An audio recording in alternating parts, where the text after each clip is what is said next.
आज मगाशी आमचे बापू बोलता बोलता म्हणले, तात्या कुठल्या पक्षात आहे हे कुणालाच कळालं नाही. तसं खंडाळ्यातला कुठला गडी कुठा हे सहज समजतच नाही. तसं सहज समजत नाही. मी समजून घ्यायचा प्रयत्न करत असतो कायम, आणि म्हणूनच मी जास्त येतो इकडं.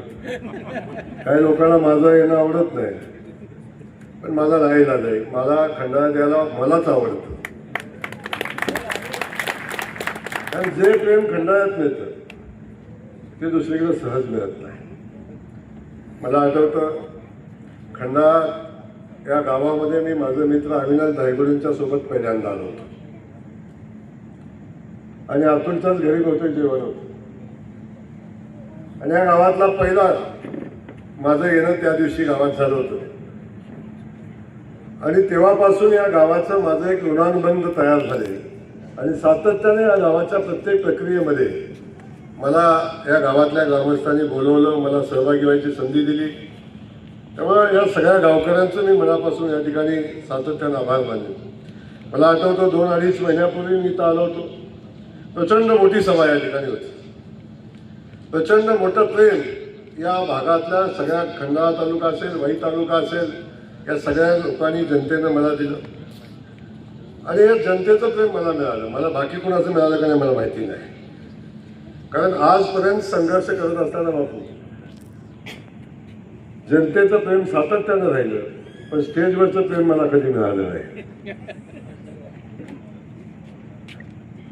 मी अजून शोधतो, आज मिळेल, उद्या मिळेल, परवा मिळेल, पण शोधत राहतो. पण ते ठीक आहे, एक कधीतरी वेळ येईल, त्यावेळी तरी लोकांना वाटेल की आज प्रेम केलं पाहिजे.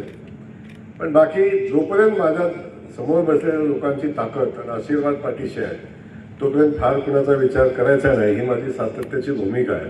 ती भूमिका घेऊन मी आज काम करत असताना आज या ठिकाणी तात्यांच्या सोहळ्याच्या निमित्तानं आपण बघतो, खंडाळा तालुक्याच्या अनेक प्रश्नासंदर्भात तात्यांनी काम केलं. खास करून पाणी प्रश्न, या पाणी प्रश्नाच्या संदर्भात सर असतील, तात्या असतील, सातत्याने काम केलं. पाणी संघर्ष समितीची स्थापना केली. मला अजून कोणं सुटलं नाही. मला अजून कोणं सुटलं नाही की या खंडाळा तालुक्यातल्या लोकप्रतिनिधीकडे पाणी देण्याचं खातं असताना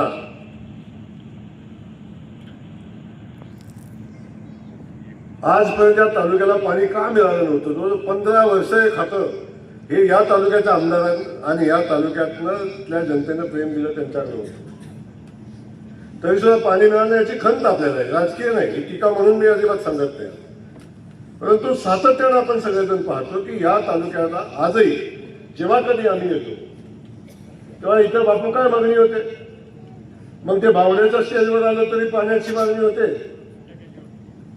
कवठे केंद्राचं तिकडे मागणी होते, निकडं आपण लोहमला सभा घेतली तिथे पाण्याची मागणी झाली.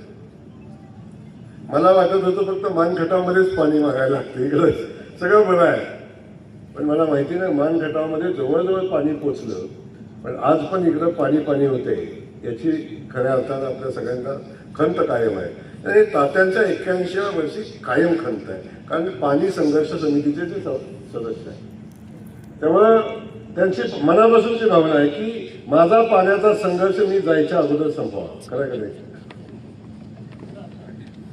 संपला पाहिजे का नाही. पाणी संघर्ष समितीतले सदस्य यांचा काय भावना असेल तर माझ्या जायच्या माझ्या डोळ्यात एकच पाणी आलं पाहिजे. आम्ही दोघेही मंत्री आहेत, आम्ही दोघेही संघर्ष करू आणि प्रयत्न करू की पाणी आपल्याला दाखवायचा कार्यक्रम नक्की ठेवू. जिथं जिथं नाही तिथं आहे, तिथं आहे, जिथं नाही तिथं पाणी दाखवायचा कार्यक्रम नक्की ठेवू. आणि मी तर बापूला शब्द दिलाय,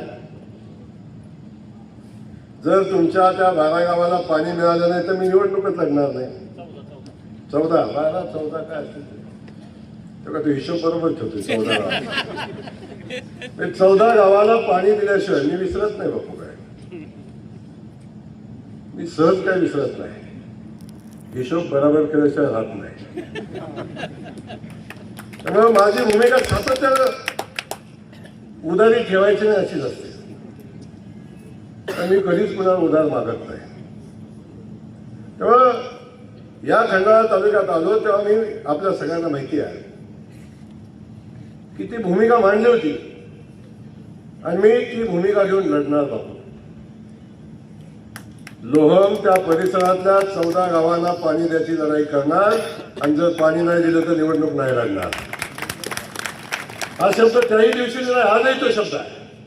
त्या शब्दापासून माघारी जाणार नाही. आणि मी माझ्या तालुक्याला शब्द दिला आहे, पाणी प्रश्नावरची मान खटावची माझी शेवटची निवडणूक आहे. इथनं पुढे पाणी प्रश्नावर मान खटावमध्ये मी निवडणूक लढणार नाही, हा शब्द मी माझ्या मान खटावच्या वतीला दिला आहे. जर मी मान खटावला खंडाळ्यातून वाईटनं नेऊन पाणी देतो तर वाईटलं पाणी वाईट द्यायला काय अडचण आहे हो? इथलं मला का कोणच सुटलं नाही अजून. आणि आम्ही 150 किलोमीटरवर नेलं, इथं तरी जवळच आहे. लांबचं कशाला, या वीर धरणात आलेलं पाणी धरणाच्या बाजूला येईल. ही सगळी परिस्थिती आज आहे. म्हणून या लोकांच्या आयुष्यात ही खंत राहिलेली आहे. सर असतील, आमचे एस.वाय. पवार ताते असतील, राजकीय म्हणून नाही पण या लोकांच्या मनातली खंत आहे की आमच्या तालुक्यात आमच्या भागात आजही पाण्यासाठी आमचा संघर्ष होतोय आणि तो संपला पाहिजे. भूमिका घेऊन आपल्याला काम करायचं. तर आमची लढाई ती आहे. मी सांगतो, मी सातत्यानं सांगतो की माझ्यासारखं पोरग, सामान्य शेतकऱ्याचं पोरग, एका रेशनिंग दुकानदाराचं पोरग, कशी एवढं जनता आशीर्वाद देते, एवढी ताकद कशी मिळते? परमेश्वर सोबत आहे ना. त्याला माहिती होतं, अनेकांना संधी दिली, शेवटी ज्याच्या जे प्रारब्धात असतं ते त्याला मिळतं. आणि ज्याच्यासाठी ज्याचा जन्म होतो, बरोबर ना. छत्रपती शिवाजी महाराजांचा जन्म स्वराज्याचं तोरण बांधण्यासाठी, स्वराज्य उभं करण्यासाठी झाला होता. तसा जयकुमार गोरेचा जन्म मान खटावला दुष्काळमुक्त करण्यासाठी झाला. आता दुष्काळ फक्त मान खटावच्या मातीचा नाही आहे. ज्या ज्या ठिकाणी दुष्काळ आहे त्या त्या ठिकाणी जाऊन संघर्ष करायचा, त्या भागातल्या लोकांना पाणी मिळालं पाहिजे, भूमिका घ्यायची. कारण मी माझ्या डोळ्यानं बघितलंय, माझ्या आईनं डोक्यावर हंडा घेऊन पाणी आणून मला आंघोळ घातली आणि त्या माझ्या आईला झालेला त्रास आजही माझ्या डोळ्यासमोर आहे. त्यामुळे ती लढाई ही सातत्यानं आपल्याला लढायला लागणार, ते आपण लढू.